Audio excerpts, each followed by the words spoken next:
Good morning po. Tayo po'y mag-aral ng salita ng Diyos. The book of Matthew chapter 13, verses 24 hanggang 30. Nagsalaysay muli si Jesus sa kanila ng isa pang talinhaga. Sinabi niya, ang kaharian ng langit ay katulad ng isang taong naghasik ng mabuting binhi sa kanyang bukid. Isang gabi habang natutulog ang mga tao, dumating ang kanyang kaaway. Naghasik ng mapanirang damo sa triguan at saka umalis.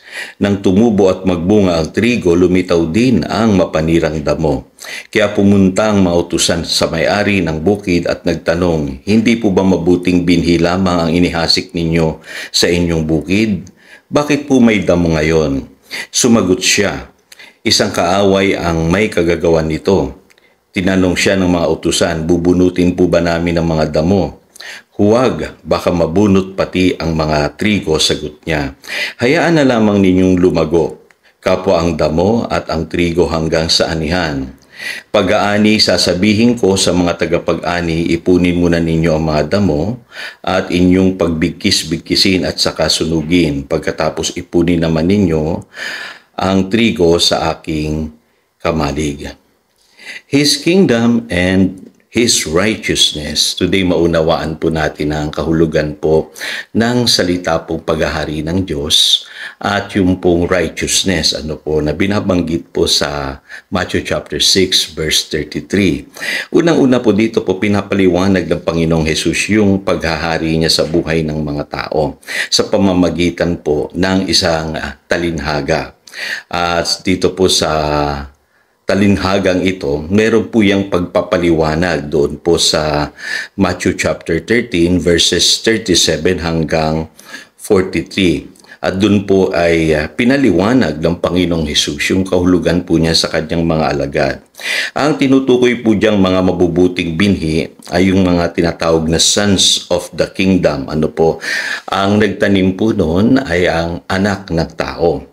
At yung sinasabi naman po diyang mapanirang damo, yung weeds, ay yung mga anak or sons of the evil one. Ang nagtanim naman po niyan ay ang demonyo. At dito po sa kwentong ito, maintindihan po ninyo dalawang katotohanan. Unang-una po, maintindihan natin bakit present pa rin ang kasamaan sa mundong ito. Kasi hinayaan lamang ng Diyos, na tumubo yung good seeds, at saka yung weeds o yung mapanirang damo hanggang sa panahon natin ngayon. At alam niyo po, mababago lamang po yan sa harvest o yung tinatawag na pagparitong muli ng Panginoong Jesus, at kung saan ay hahatulan na po yung pong masama, at ang mga matuwid ay maliligtas. Ang sabi nga sa Matthew chapter 13 verse 43, then the righteous will shine like the sun in the kingdom of their Father. So, sa pagparito ng Panginoong Hesus, magaganap po yan.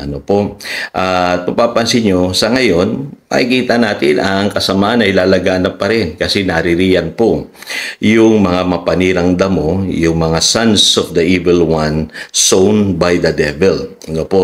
At dito rin po sa talinghagang ito, maintindihan po natin yung pong sa mundong ito ay meron pong dalawang anak.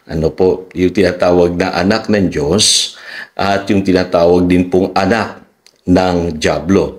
Pinaliwanag po yan sa 1 John chapter 3 verses 9 and 10. Babasahin ko po sa inyo sa wikang Ingles. Sabi rito, no one who is born of God will continue to sin because God's seed remain in him. He cannot go on sinning because he has been born of God. This is how we know who the children of God are and who are the children of the devil are.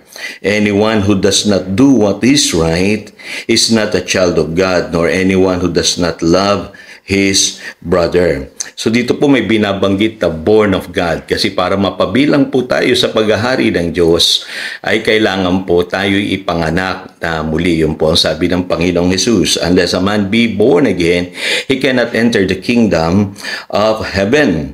At ang totoo daw pong anak ng Diyos hindi nagpapatuloy sa pagkakasala. Kaya halimbawa, ikaw ay Christian at matagal ka nang namumuhay sa kamalian, pwede mong i-question ang iyong salvation. Ano? Kasi ang totoong anak ng Diyos, hindi na yan nagpapatuloy sa kasalanan. Ngayon, sino daw po yung gumagawa ng kamalian at nagpapatuloy sa kasalanan? Yun daw po yung mga anak ng Diablo. Ano po? At ang sabi diyan, anyone who does not do what is right is not a child of God, nor anyone who does not love his brother.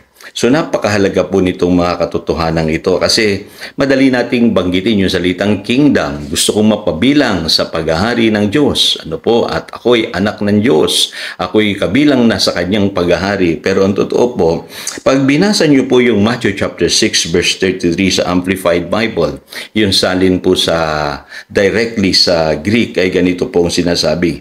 But seek, aim and strive after first of all His kingdom and His righteousness. So ano pong ibig sabihin ng salitang righteousness dito? His way of doing and being right. Tandaan niyo po, doing and being right.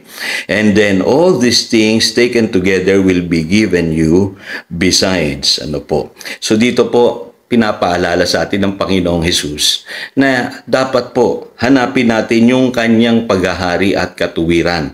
At yung katuwiran na yan, hindi lamang po yan tayo ginawang matuwid ng Diyos kay Kristo Hesus. Dapat po ay mamuhay din tayo ng matuwid. Yun pong ibig sabihin po ng Matthew chapter 6 verse 33 sa Greek. Ano po? Kasi alam niyo po, ibang-iba po ang buhay po ng matuwid sa buhay ng di matuwid. At maintindihan nyo po na sinasabi sa Isaiah chapter 32 verse 17, the fruit of righteousness will be peace, and the effect of righteousness will be quietness and confidence forever. Yun naman pala po. Doon pa lamang ay pinapaliwanag na iba ang buhay ng taong matuwid. May experience niya yung quietness and confidence forever.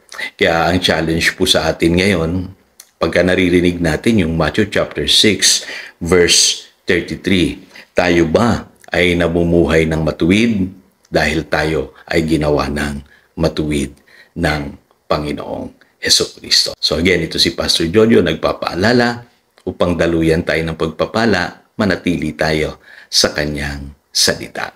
Good morning.